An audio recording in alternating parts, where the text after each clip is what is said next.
O canal Nochoy Arquiva agora tem um espaço exclusivo no Bosch e você não vai querer ficar de fora dessa. Imagine ter acesso a histórias que jamais serão publicadas no YouTube, receber os novos episódios antes de todo mundo, ouvir os relatos no formato de áudio prático para qualquer momento e ainda poder baixá-los direto no seu dispositivo. Basta seguir o link na descrição ou escanear o QR Code que aparece na tela e mergulhar em uma versão ampliada e sem filtros do arquivo noturno. Prepare-se para a primeira história, o chamado. Meu nome é Denis Karpol. Sou geólogo. Ou melhor, era geólogo. Hoje meu escritório fica em Moscou, onde analiso relatórios enviados por ex-colegas que ainda enfrentam a selva siberiana ou os morros gelados do Extremo Oriente. Troquei as botas de borracha por sapatos sociais, a barraca por um apartamento com delivery e o café de campista pelo expresso da máquina do corredor. As mãos esqueceram como armar uma tenda, os pés perderam o jeito de pisar em terrenos instáveis. Às vezes tenho a sensação de que aquela vida foi apenas um sonho intenso. Até que no verão passado, um telefonema me arrastou de volta para a taiga. Do outro lado da linha, a voz de Slavik Nevodov, meu antigo companheiro de expedição nos campos de Irkutsk. Dividíamos o mesmo barracão, a mesma lata de carne enlatada e nas noites de folga, a mesma garrafa de algo forte para esquecer o frio. Slavik era da terra,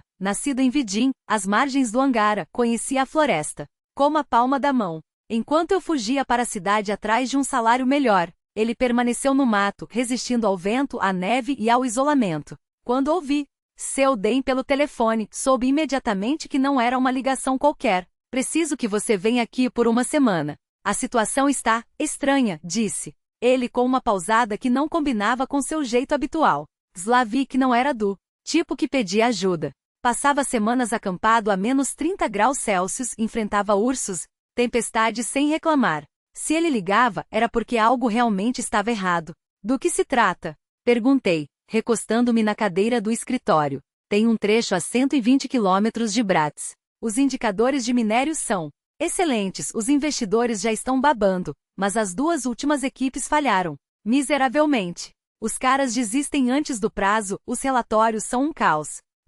Pessoal do escritório acha que é só bebida, mas eu desconfio que o problema é o lugar em si. Ursos? Arrisquei. Não são ursos. Ursos a gente conhece. Isso é outra coisa, sua voz ficou mais baixa. Olha, eu mesmo fui lá semana passada. Passei um dia só e já vi que não ia dar conta. Precisamos de alguém que saiba colocar tudo no papel direitinho. Você entende de burocracia, de justificar decisões. Alguém que consiga convencer os investidores a abandonar a área sem fazer perguntas. Burocracia. Sorri. 5 anos em Moscou me transformaram em um mestre em redigir relatórios de cancelamento impecáveis. Slavik era brilhante em campo, mas papelada nunca foi seu forte. A proposta era tentadora. Quanto pagam? Perguntei, já sabendo que o dinheiro não era o principal. O equivalente a 2 meses de trabalho, mais todas as despesas. Era uma fortuna, mas o que realmente me fisgou foi a chance de voltar. Senti a falta do cheiro de lenha queimada, do estalar dos galhos sob as botas, daquele silêncio denso, da taiga que faz você se sentir o último homem na terra. Em Moscou, eu era só mais um na multidão, útil, bem pago, mas substituível. Tudo bem. Amanhã mesmo embarco, respondi sem hesitar. Fiquei um longo tempo olhando pela janela, observando o trânsito engarrafado e lembrando daquele trecho a 120 quilômetros de Bratsk, onde 7 anos antes havíamos trabalhado. Pântanos, mosquitos, uma solidão que doía nos ossos. À noite, abri o armário e reencontrei meu velho equipamento de campo, a mochila geológica, o saco de dormir, a caneca amassada, a faca e o kit de primeiros socorros. Minhas mãos se moveram sozinhas, como se lembrassem de uma vida que eu havia enterrado. E, pela primeira vez em anos, senti algo parecido com paz. O avião pousou em Irkutsk no horário. Slavik me esperava na saída, mais velho, com rugas profundas ao redor dos olhos, mas com o mesmo olhar afiado de caçador. Nos abraçamos em silêncio, e ele me levou direto para o carro, uma velha Niva surrada. Como estão as coisas em Moscou? Perguntou enquanto ligava o motor. Tranquilas. Dinheiro não falta, o trabalho é monótono e a vida burocrática. Você? Algum romance? Nada. Me separei da Lena há 2 anos. Desde então só a taiga me faz companhia. Riu sem graça. Slavik tinha casa, esposa, 2 filhas e uma horta nos arredores de Irkutsk. Uma vida comum, previsível. Mas eu sabia que, para ele, a floresta sempre veio em primeiro lugar. Podia passar meses acampado sem sentir falta do barulho da cidade. Me conta mais sobre esse trecho, pedi enquanto saíamos da cidade. Difícil explicar. A geologia é promissora. O núcleo das amostras mostra teores altos.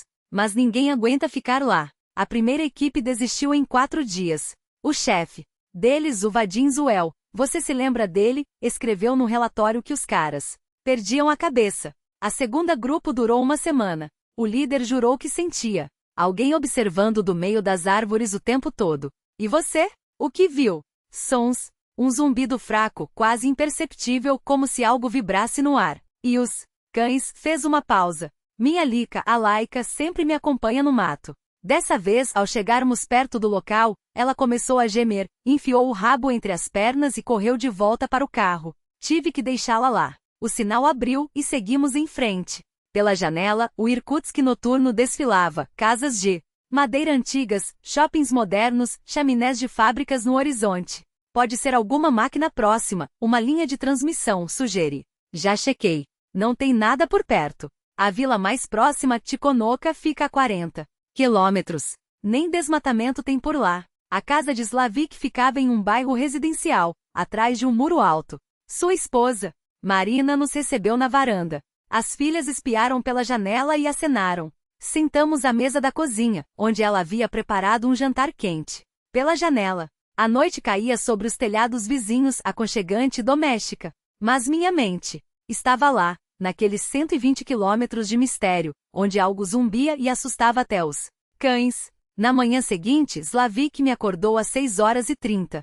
Ainda escuro lá fora, mas ele já estava pronto, vestindo as botas de campo. Na cozinha, o cheiro de café fresco e ovos fritos. Marina havia se levantado cedo para preparar comida para a viagem. Um termos cheio, um pacote de sanduíches. São 4 horas até o local. Depois veremos, disse ele, apontando para as provisões. Tomamos café enquanto o dia clareava, cinza e fresco. As filhas ainda dormiam. Não demorem, pediu Marina, nos acompanhando até o portão. Sua voz tremia levemente. Claramente, Slavik havia contado sobre as estranhezas do lugar. A Niva estava abarrotada. Além das nossas mochilas, levávamos caixas de comida, latas de combustível, um kit de ferramentas e uma farmácia completa. Não era uma visita rápida. Era uma expedição. Pretende ficar muito tempo? Perguntei. 1 semana no mínimo. Preciso examinar tudo direitinho, coletar amostras, fazer um relatório detalhado. Nada de meias palavras dessa vez. As primeiras 2 horas foram pela estrada federal, asfalto, postos de gasolina, ilusão de civilização. Depois viramos para uma estrada de terra e o mundo mudou. Buracos, lama, pontes de madeira sobre riachos. A Niva avançava firme, mas devagar. Lembra daquele trecho perto de Uzorda? Perguntou Slavik, desviando de uma poça. Onde achamos aquela veia de cobre? Isso. Lembra como? Lembra da ursa com os filhotes?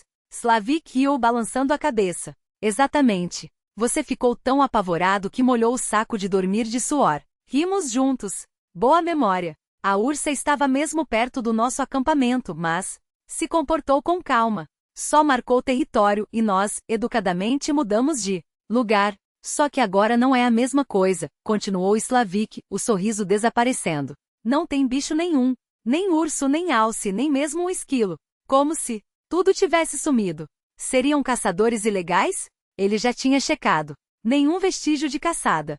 Só uma floresta vazia. Quanto mais avançávamos, mais densa ficava a taiga. Os bétulas deram lugar a uma mata mista, depois vieram os cedros siberianos. A estrada virou uma trilha estreita, ladeada por gramíneas altas. O sol subia, mas sob a copa das árvores o ar permanecia fresco e úmido. Logo chegamos ao trecho crítico, avisou Slavik, reduzindo a marcha. Olhei pela janela. Floresta comum, cedros, abetos, choupos. A taiga siberiana que eu conhecia como a palma da mão. Mas algo estava errado. Silencioso demais. Nem o vento se ouvia, embora as copas balançassem levemente. Ali, apontou Slavik para a direita, onde uma picada mal visível serpenteava entre as árvores. Viramos. A trilha ficou ainda mais estreita, os galhos arranhando os lados da niva. Após 300 metros, paramos em uma clareira minúscula. Era ali que as expedições anteriores deviam ter acampado. Marcas de fogueira, grama achatada, uma garrafa plástica abandonada. Chegamos, disse Slavik desligando o motor. O silêncio nos engoliu como um cobertor espesso. Absoluto. Nem o estalo do motor. Esfriando. Saí do carro e olhei ao redor. A clareira era pequena, cercada por cedros imensos. No centro, um círculo de pedras onde faziam fogueira. Ao lado, uma mesa improvisada com tocos de bétula. Mas a sensação era de que havíamos cruzado para outro mundo. Sente? Slavik sussurrou. Não era só o silêncio. Havia algo mais. Uma estranheza na quietude, como se a floresta tivesse se imobilizado, contendo a respiração, à espera. E então ouvi, bem no limite da audição, um som agudo e contínuo, como o zumbido de um mosquito, só que mais longo, quase musical. É isso, confirmou Slavik. Ouve? Ouço. O que pode ser? Não faço ideia. Mas está sempre aqui. E fica mais forte à noite. Descarregamos o equipamento e armamos as barracas. Pendurei o saco de dormir. Organizei minhas coisas e depois do almoço, saímos para inspecionar a área. Slavik tirou o GPS e a bússola da mochila. O trabalho cobria uns 20 quilômetros quadrados, uma região rica em minérios. As amostras de testemunho vinham dali, apontou para uma elevação pequena. Caminhamos até o local das perfurações. Várias sondas tampadas com chapas de metal. Ao lado, cilindros de rocha extraídos do subsolo. Peguei um na mão, sentindo o peso frio da pedra. Onde a primeira equipe acampou? Perguntei. Uns 500 metros adiante, perto do riacho. Seguimos por uma trilha quase apagada, coberta de mato. Mas os vestígios estavam lá. Fogueira, latas de comida vazias, um pedaço de plástico preso a um galho. Olha isso! Slavik se agachou e pegou algo do chão. Um celular velho, daqueles com teclado, a tela quebrada e o corpo cheio de ranhuras profundas, como se tivesse sido arrastado por pedras. De quem será? Perguntei. Não sei. Nenhum geólogo perdeu o telefone, pelo menos não que eu saiba. Segurei o aparelho. A bateria estava morta, impossível ligar. Mas havia algo sinistro naquela descoberta. As marcas não pareciam acidentais, davam a impressão de que alguém quisera destruí-lo. O som agudo que ouvíramos de manhã agora era mais alto. Parecia o tilintar de um fio de arame esticado, tocado em um ritmo que lembrava batidas de coração. Melódico. Quase bonito. E por isso mesmo, ainda mais perturbador. Vamos até o riacho, disse Slavik. Era estreito, mas fundo. A água escura, lenta, carregada de turfa. Nas margens, salgueiros e cerejeiras silvestres. Não tem peixe, observei. Peixe? Nem rons tem. E olha que devia estar cheio. Ajoelhei-me e espreitei a superfície. Nenhum sinal de vida. Nem alevinos. Como se o riacho estivesse morto. Poluição? Arrisquei. Slavik tirou um medidor de pH portátil da mochila e mergulhou o sensor. pH normal. Sem cheiro também. Coletamos amostras da água em frascos plásticos. Em cidade faríamos uma análise completa. Mas já dava para perceber. Algo ali matava tudo que era vivo. Ao anoitecer, o som se intensificou. Agora era inconfundível, como se alguém tocasse um instrumento no meio da floresta. Não dava para distinguir uma melodia, só notas altas e puras, suspensas no ar, lindas e aterrorizantes. De onde vem? Perguntei. Slavik pegou a bússola e girou a cabeça, tentando localizar. Do norte. Dos pântanos. Vamos ver? Amanhã. À noite não é prudente. Acendemos a fogueira e preparamos o jantar, mas o apetite tinha desaparecido. Som persistia, cada vez mais insistente, como um chamado. Dan, Slavik quebrou o silêncio, olhando para as chamas. E se não for natural? O quê? Não sei. Talvez seja alguma coisa. Máquina, talvez. O fogo iluminava seu rosto cansado, os olhos sombreados. Em 20 anos de taiga, ele já tinha visto de tudo, mas agora estava com medo. E isso me assustava mais do que qualquer som estranho. Os locais falam alguma coisa? Perguntei. Em Ticonderoga, os mais velhos dizem que esse lugar sempre foi esquisito. Os evenquis evitavam. Falavam em espíritos. Você acredita em espíritos? Ele deu de ombros. Já vi coisas que a ciência não explica. Pode ser espíritos. Ou pode ser outra coisa. O som ficou mais alto. Agora parecia um coro, várias vozes em uníssono, agudas. Quase no limite da audição, mas belas. Demais. Peguei-me ouvindo com uma espécie de fascinação doentia. Não preste atenção, o cortou Slavik brusco. Distrai a cabeça. Por quê?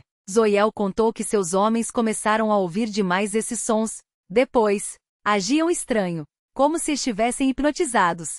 Ou em transe. Olhei para o fogo. As labaredas dançavam, faíscas voavam para a escuridão. Mas o som continuava e era difícil ignorá-lo. Que tal irmos embora amanhã? Propus. Damos um jeito no relatório. Falamos que o local não é viável. Não vai colar. Precisamos de provas. Os investidores vão checar. Ele tinha razão. Não podíamos simplesmente dizer não gostamos e ir embora. Estavam em jogo milhões de dólares. Precisávamos de dados, análises, justificativas. Então amanhã vamos até a fonte do som, decidi. Encontramos o que é. Documentamos, tiramos fotos. Slavik assentiu. Não tem outra saída. Ficamos mais um pouco junto ao fogo, depois cada um foi para sua barraca. Deitei-me no saco de dormir, os olhos arregalados. O som não parava. Às vezes, parecia vir não da floresta, mas de dentro da minha cabeça, como se algo ressoasse nos ossos do crânio. Só amainou perto do amanhecer. Quando espreitei para fora da barraca, Slavik já estava sentado junto às brasas frias, tomando chá de um copo de metal. Seu rosto estava cinzento, olheiras fundas. Não dormiu? Perguntei. 2 horas no máximo. Esse som maldito parou por volta das 4, mas às 5. Ouvi passos. Passos? De quem? Não sei. Alguém andava perto do acampamento. Saí da barraca com cautela, mas não havia ninguém à vista. Vesti-me rápido, saindo do saco de dormir com um arrepio que não era só do frio. O amanhecer parecia uma pintura de pesadelo. O céu, uma lousa cinzenta pendurada baixo demais, como se pudesse desabar a qualquer momento. A névoa serpenteava entre os troncos, transformando a floresta em um cenário de filme de terror, daquele tipo que você assiste sozinho e depois se arrepende. Há pegadas? Perguntei, a voz rouca. Slavik apenas apontou para a direção do riacho, sem tirar os olhos do chão. Caminhamos até a margem em silêncio. E lá estavam elas. Não eram marcas de botas. Não eram patas de animal. Eram coisas cravadas na terra. Úmida, como se algo tivesse pisado ali com deliberação sobrenatural. Ajoelhei-me, passando os dedos sobre os sulcos. Uma sobreposição caótica de impressões? Como se várias criaturas tivessem dançado no mesmo lugar, apagando umas às outras. Tirei a fita métrica do bolso. 28 centímetros de comprimento. 12 de largura. Formato alongado, dedos claramente definidos, mas só 4, terminados em algo afiado que havia rasgado a terra como garras de águia em carne podre. Fotografe, ordenou Slavik, a voz seca como folha morta. Isso vai pro relatório. Cliquei a câmera em ângulos diferentes, colocando uma régua ao lado para a escala. Documentação. O juramento sagrado do geólogo. Tudo que o campo revelar deve ser registrado, mesmo que faça seu estômago revirar. Mesmo que você saiba no fundo que nenhuma comissão científica vai acreditar nisso. Vamos comer? Perguntou Slavik, como se estivéssemos falando do tempo. Engoli em seco. O pensamento de comida me enojava, mas ele tinha razão. Precisávamos de força. Abrimos latas de conservas em silêncio, mastigando mecanicamente enquanto o chá queimava a garganta. Cada gole era um esforço. Cada movimento, uma contagem regressiva para o que viria depois. Arrumamos as mochilas com mãos trêmulas e partimos para o norte, rumo ao som que nos havia mantido acordados. O GPS marcava 2 quilômetros até o pântano mais próximo. 2 quilômetros de nada bom, vegetação densa, árvores caídas, ravines traiçoeiras. O primeiro quilômetro passou rápido, quase sem obstáculos. Slavik ia à frente, afastando galhos como um fantasma que já conhecia o caminho.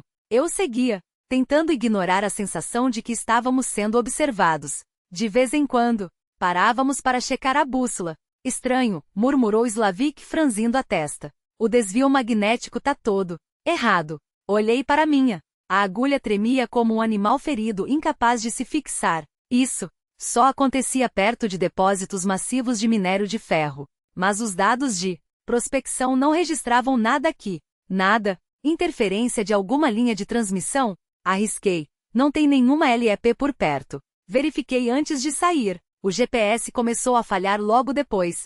O sinal cortava, as coordenadas pulavam como se algo ou alguém estivesse brincando com os satélites. O segundo quilômetro Foi uma provação. O terreno se transformou em um labirinto de lama e água podre. Saltávamos de tufo em tufo, contornando poças que pareciam respirar. Lá, disse Slavik de repente, congelando no lugar. Segui seu olhar. Entre as árvores, algo brilhava.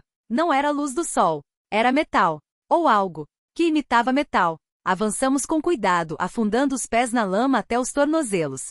Quando chegamos mais perto, o que virou meu estômago não foi alívio, mas horror. Não era metal. Era osso. Montes de ossos empilhados com uma precisão doentia. Brancos, limpos, como se tivessem sido esfolados até a última fibra de carne. Slavik pegou um longo curvado, com uma articulação na ponta. Alce. Veado também, murmurou, examinando a peça como um arqueólogo em um sítio funesto. Ajoelhei-me ao lado da pilha e comecei a separar os fragmentos. Ossos de alces. Veados, corços, todos trabalhados.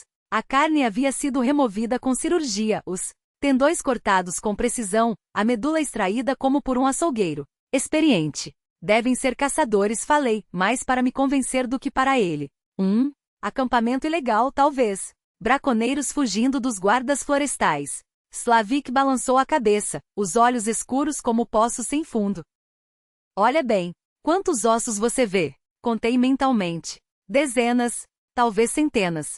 Todos frescos, todos no mesmo lugar, todos processados da mesma maneira. Um cemitério, sussurrei. E então ouvi novamente o som, aquele tilintar cristalino que nos havia perseguido na noite anterior, só que agora era mais alto, mais próximo. Não vinha do vento, vinha de algo, ali. Slavik apontou para um bosquezinho adiante, a voz reduzida a um fio. Avançamos como ladrões, cada passo uma traição do chão mole. E quando as árvores se abriram, vi. Não era uma construção, não era uma escultura. Era uma coisa, uma aberração de ossos entrelaçados, esticados como as cordas de um instrumento monstruoso. Uma harpa de pesadelo com centenas de cordas feitas de tendões e nervos, desde fios finos como cabelo até cabos grossos como cabos de aço. Altura de 2 homens, largura de uma sala. E ela cantava. O vento passava pelas cordas, arrancando notas puras agudas que se entrelaçavam em uma melodia hipnótica.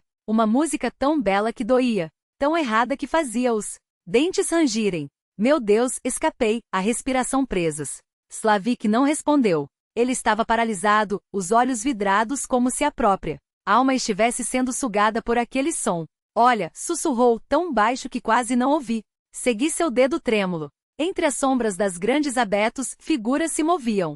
Altas, magras, imóveis, demais para serem humanas. Uma delas deu um passo à frente, entrando na luz. E o que vi queimou-se na minha retina como ácido. Era alto, quase 3 metros, coberto por uma pelagem suja e emaranhada que pendia em farrapos do corpo esquelético. Braços musculosos, demasiado longos, arrastando-se quase até o chão. O rosto? Deus, o rosto! Uma mistura grotesca de macaco e homem achatado com arcadas supraciliares proeminentes como um neandertal doente. Mas os olhos não tinham íris, não tinham pupilas. Eram brancos, como leite coalhado. E quando a coisa respirava, agulhas de osso, dentes, espinhos, projetavam-se de sua boca em ângulos irregulares, tremendo a cada exalação. Ela nos olhava. Sem olhos, sem zraques.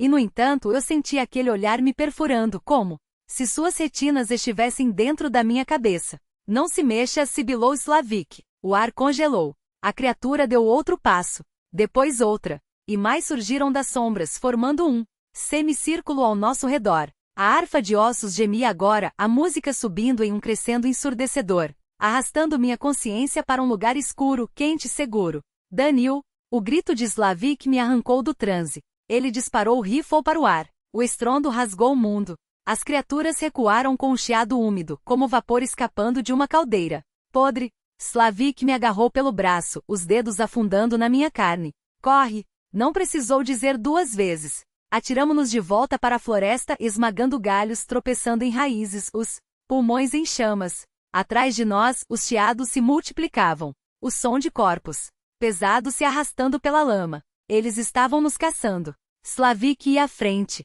olhando para trás a cada 2 segundos, o rosto uma máscara de terror puro. Mas as mãos não tremiam. O rifle estava firme. Não pare! Berrou. Elas são rápidas. Corremos por uma eternidade. 10 minutos. 1 hora. O tempo havia se dissolvido. Em pânico. Finalmente paramos atrás de um cedro caído, ofegantes, suados, ouvidos esticados. Silêncio. Um silêncio tão denso que parecia vivo. Acho que perdemos eles, arfou Slavik passando a mão pelo rosto molhado. O que era aquilo? Perguntei, a voz um rosnado rouco. Ele apenas balançou a cabeça, os olhos vazios. Não sei. Chegamos ao acampamento ao anoitecer. Empacotamos tudo em silêncio, como se o som de nossas vozes pudesse chamá-los de volta. Nenhuma palavra sobre o que havíamos visto. Nenhum comentário sobre os ossos. Sobre a música. Mas quando estávamos carregando as mochilas na traseira da Niva, Slavik virou-se. Para mim, o rosto uma sombra à luz fraca da lanterna. No relatório, vamos escrever que a área é inviável. Pântano impenetrável. Risco geológico elevado. O lençóis freáticos. Voltamos a noite inteira sem parar. Eu cochilava no banco do passageiro, enquanto Slavik dirigia sem reduzir a velocidade. Nem nos buracos. Queríamos, o mais rápido possível, estar entre pessoas no calor e na luz. Pela manhã, estávamos em Irkutsk. Escrevi o relatório como havíamos combinado. Área pantanosa, exploração inviável, riscos ecológicos, frases científicas secas. Nenhuma palavra sobre as harpas de ossos ou os monstros. Para nossa surpresa, os investidores não discutiram. Provavelmente tinham outros terrenos promissores. O projeto foi encerrado rapidamente e o local foi declarado zona de proteção ambiental. Voltei a Moscou e nunca mais saí em missão de campo. Continuo no escritório, analisando relatórios alheios, carimbando documentos. Uma vida tranquila, pacata? Exatamente o tipo de existência que antes desprezava. Slavik ficou em Irkutsk, mas abandonou o trabalho de campo. Agora, guia excursões para estudantes no Museu de Geologia. Às vezes trocamos mensagens, mas daquele lugar nunca falamos, como se ele nunca tivesse existido. A teia. Mikhail tirou a mão da alavanca de câmbio e massageou o pescoço. 4 horas de estrada ininterrupta haviam deixado os músculos rígidos. Os faróis do Lada iluminavam uma faixa estreita de asfalto ladeada por uma muralha de árvores. Pinheiros e abetos se entrelaçavam sobre a pista, formando um túnel onde, mesmo de dia, reinava uma penumbra esverdeada. Devia ter ido pela estrada principal, resmungou, olhando o relógio. 11h30. Faltavam pelo menos 30 quilômetros até a Dasha. A esposa havia avisado não. Pegue o atalho pelo bosque de Borovskoy, a estrada está esburacada. Mas Mikhail preferiu economizar meia hora. Agora se arrependia.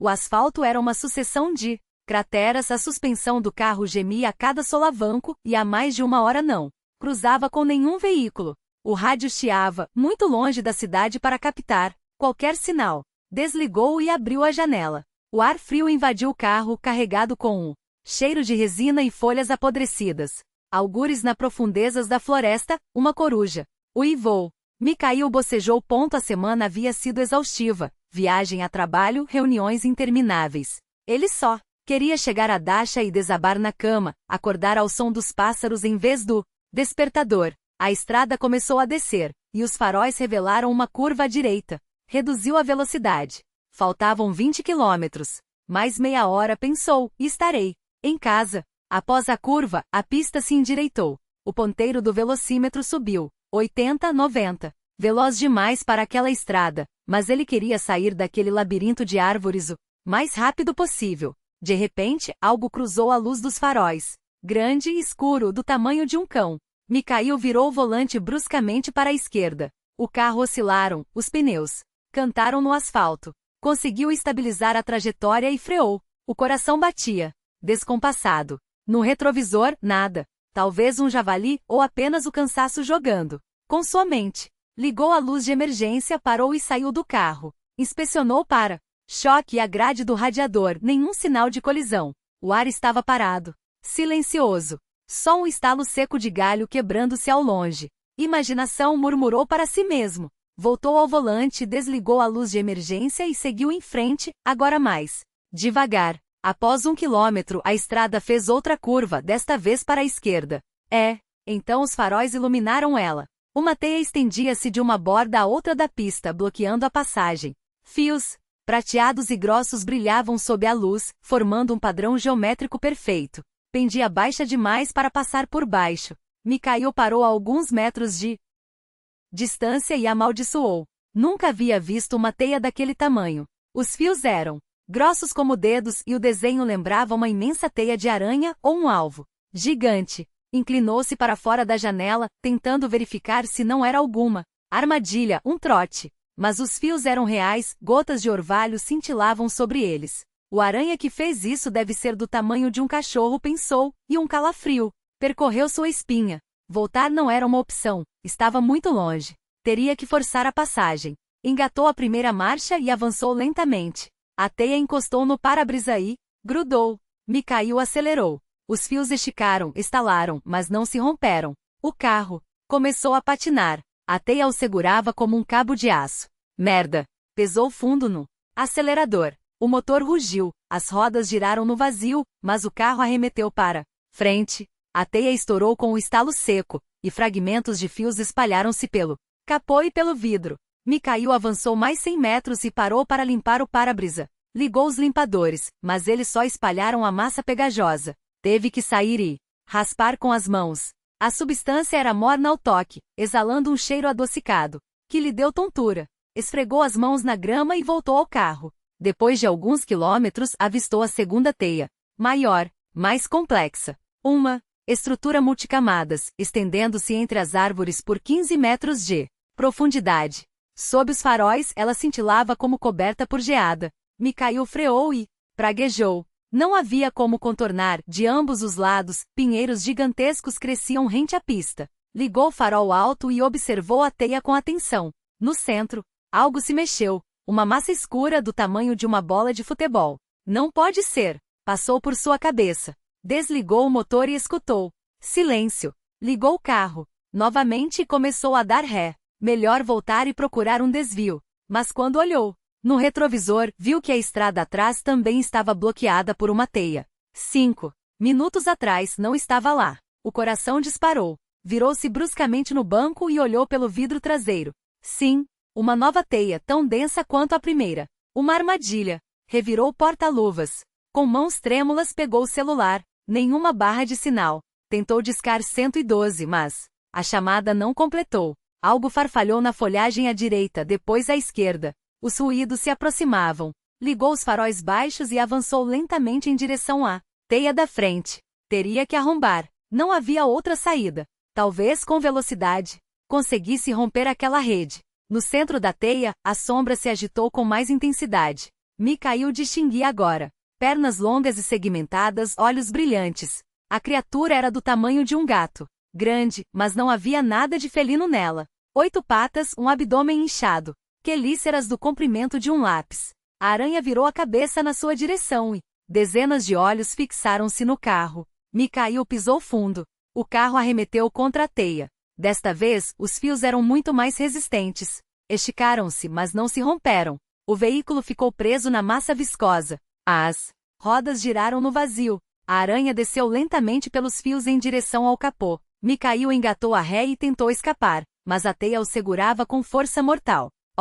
Motor gritava, terra e folhas voavam debaixo dos pneus. A aranha alcançou o capô. De perto, era ainda mais horrenda, negra, brilhante, coberta por pelos rígidos. As quelíceras moviam-se devagar, e delas escorria um líquido transparente. A criatura bateu uma pata no metal, depois começou a rastejar em direção ao para-brisa. Em pânico, Mikhail revirou o carro em busca de qualquer coisa que pudesse ajudá-lo. No porta-malas havia ferramentas inúteis, enterradas sob uma bagagem que agora parecia ridícula em sua irrelevância. No banco traseiro apenas um termo com café frio, um saco de pão duro e um estojo de primeiros socorros com gaze e antisséptico vencidos. Nada que pudesse deter aquela coisa. A aranha já estava sobre o para-brisa. Seus olhos múltiplos, negros como poços sem fundo, fixaram-se em Mikhail com uma inteligência predatória que gelou seu sangue.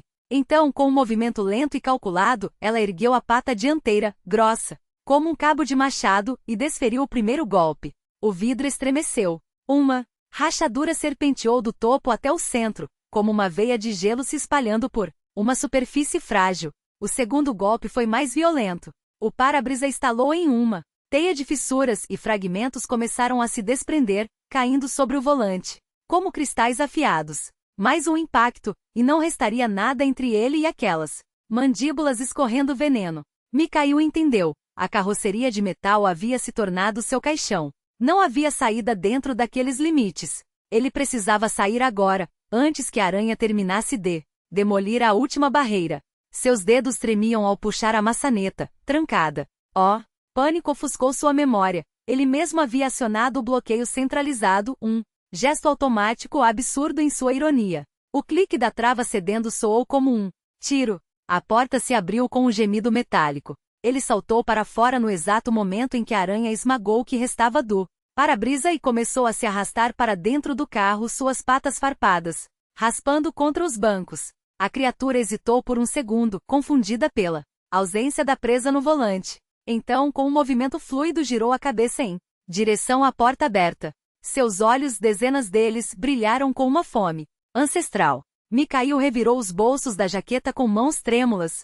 Seus dedos encontraram um maço de guardanapos de papel amassados e esquecidos. Tirou a isqueira do bolso. Interno. Fogo. Alguma vez havia lido que aranhas temiam as chamas. As comuns, pelo menos. Talvez aquelas também. Rasgou o invólucro de plástico e ateou fogo aos guardanapos. As chamas subiriam em segundos ávidas, dançando com uma luz amarela que se refletiu nos olhos facetados da aranha. A criatura recuou, as patas se contraindo. Um silvo agudo escapou de suas mandíbulas, mas ela não avançou. O fogo a mantinha à distância por enquanto, mas o alívio durou pouco. Do coração da floresta ecoaram novos ruídos, um farfalhar de folhas secas, o estalar de galhos quebrando sob peso, o arrastar de corpos peludos sobre a casca das árvores. Outros caçadores haviam sido atraídos pelo barulho, pelo cheiro do medo. Mikhail recuou, ainda brandindo a tocha improvisada. Seus olhos captaram um caminho estreito, quase invisível, serpenteando entre os troncos. Os guardanapos queimavam rápido. Ele não tinha escolha. Virou-se e correu, agitando as chamas sobre a cabeça como um estandarte de guerra. A trilha era de animal tortuosa, obstruída por raízes e galhos caídos. Ele tropeçou, rasgou a pele nas espinheiros, mas não diminuiu o ritmo. Atrás de si, o som da perseguição crescia, um coro de cliques e arranhões, uma sinfonia de horror se aproximando. Quando os guardanapos se reduziram a cinzas, Mikhail parou ofegante e olhou ao redor. As árvores aqui eram antigas, seus troncos grossos como colunas de uma catedral abandonada. Os galhos entrelaçados bloqueavam até a última réstea de luz, mergulhando tudo em uma escuridão quase sólida. A trilha se perdia nas sombras. Seus dedos tremiam ao revistar os bolsos, a isqueira, as chaves do carro, a carteira, dinheiro, notas amassadas, úmidas de suor. Ele sabia que queimariam mal, mas não havia alternativa. Arrancou a jaqueta e rasgou o forro. O tecido sintético pegaria fogo. Melhor que papel, acendeu um pedaço. As chamas surgiram em um azul venenoso, iluminando seu rosto suado e os olhos arregalados. Os sons atrás dele estavam mais próximos, segurando a tocha. Mikhail avançou pela trilha, cada passo uma batalha contra o cansaço e o terror. Então a floresta se abriu. Uma clareira. E no centro, uma cabana. Antiga. Apodrecida. O telhado desabava sobre si mesmo, as janelas estavam pregadas com tábuas podres e a porta pendia de uma única dobradiça como a língua de um cadáver. Mas não era a estrutura que o paralisou. Era a teia. Fios grossos como cabos de aço estendiam-se das paredes até as árvores do telhado, ao chão, entrelaçados em uma rede colossal, coberta por poeira e folhas secas presas, como troféus. E em cada canto, em cada recanto, olhos brilhavam. Dezenas, centenas, aranhas de todos os tamanhos, pequenas como moedas, grandes como pratos e algumas, enormes, suas sombras se movendo nas bordas da luz. Mikhail congelou. Entre os fios pendurados como frutos macabros balançavam casulos. Dezenas deles. Alguns do tamanho de melões, outros tão grandes quanto sacos de batatas. Em um, ele distinguia a forma de uma lebre. Em outro, o contorno de um javali. Mas era o maior que o fez recuar, quase perdendo o equilíbrio. Pendurado acima da porta como um aviso, um casulo humano. A silhueta dentro era inconfundível. Braços levantados em um gesto de defesa, o rosto distorcido contra a membrana translúcida. E então, um som. Um arranhar fraco. Desesperado. Ajude-me. A voz veio do casulo. Mikhail sentiu o mundo girar. O homem lá dentro estava vivo. Seu cérebro se recusava a aceitar. Ele seguiu ali com a jaqueta em chamas na mão, enquanto as aranhas observavam imóveis como estátuas de pesadelo. O fogo já consumira metade da manga. Ele acendeu a outra, os pensamentos disparando. Como libertar aquele homem sem ser dilacerado no processo? As aranhas não se moviam ainda, mas bastaria um passo em falso, um momento de distração e elas atacariam. Atrás dele galhos estalaram. Os caçadores haviam chegado. Mikhail contornou a cabana, mantendo distância das teias. Os olhos das aranhas o seguiam, hipnotizados pelas chamas. Então avistou outra trilha, mais larga com sulcos profundos no chão. Rodas. Alguém já havia passado por aqui, há muito tempo. Mas ele não poderia fugir. Não agora.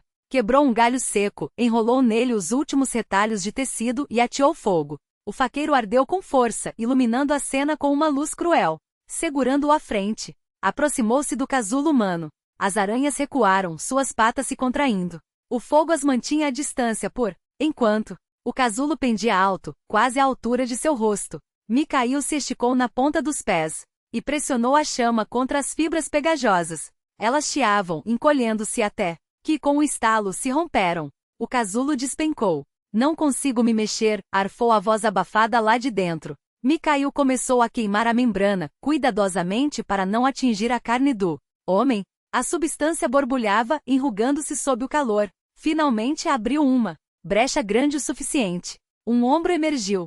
Depois, um braço inteiro. Ele puxou o homem para fora.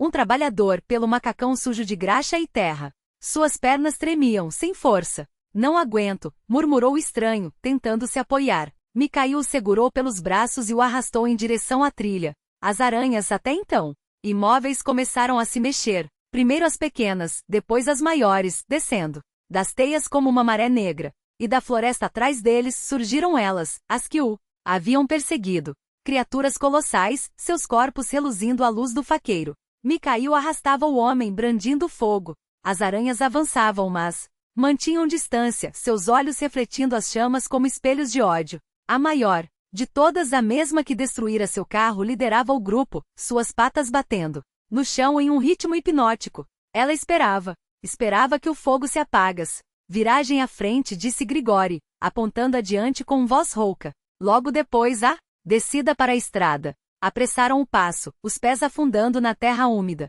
As aranhas os acompanhavam, deslizando em paralelo como cães de pastoreio, conduzindo um rebanho relutante, aguardando o momento certo. E então, após a curva, o declive se abriu diante deles.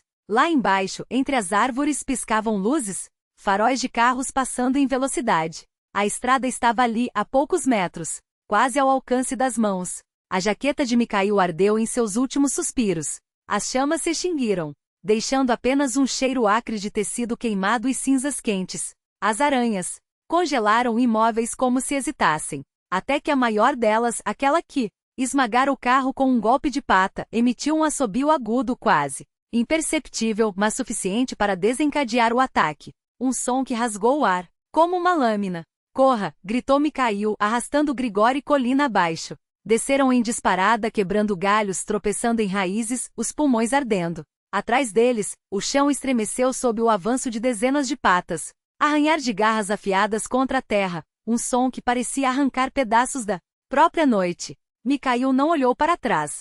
Não havia tempo. À frente, os faróis cortavam a escuridão como facas de luz, o ronco dos motores crescia a cada segundo. Mais perto. Só mais um pouco. Ele irrompeu da floresta direto para o asfalto, seguido de perto por Grigori, que cambaleou ao seu lado. Carros passavam em alta velocidade, buzinas estridentes.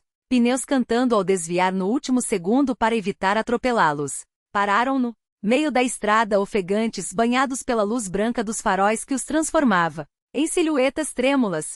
Na escuridão do bosque, dezenas de olhos brilhavam fixos neles, famintos. Mas nenhuma aranha ousou cruzar a linha. Era como se uma fronteira invisível, fina, como uma teia, mas mais forte que o aço, separasse dois mundos, de um lado a civilização, o barulho, a luz, do outro, a selva primordial, onde as leis eram ditadas por presas e veneno. Mikhail levantou o braço, o dedo indicador estendido em um gesto desesperado. Os primeiros 2 carros passaram sem parar. O terceiro, porém, freou com um chiado de pneus. A janela desceu. O que aconteceu com vocês? Perguntou o motorista, um homem mais velho, de gorro de tricô, os olhos arregalados. Parecem que saíram de um túmulo. Poderia dizer que sim, respondeu Mikhail, a voz áspera como cascalho. Nos leve até o povoado. Por favor. No caminho, Grigori contou sua história entre soluços e pausas para recuperar o fôlego. Dirigia caminhões havia décadas, mas nunca vira nada daquele. Perdido há 3 dias no labirinto de árvores, cair em uma armadilha de seda. Depois, só lembrava dos casulos pendurados como frutos podres, do veneno queimando suas veias, da espera interminável pelo momento em que seria devorado vivo. O motorista os deixou no povoado sem fazer mais perguntas. Mikhail chamou um táxi. Para Dasha Grigori para o hospital, precisava verificar se ainda havia vestígios do veneno em seu sangue. Ao se despedirem, trocaram números de telefone, um pacto silencioso entre sobreviventes. No dia seguinte, enquanto tomava café, Mikhail encontrou uma pequena nota no site de notícias locais. Veículo abandonado encontrado na rodovia M10. Proprietário é. Circunstâncias do desaparecimento estão sendo investigados. Ele nunca mais passou pelo bosque de Boroughs.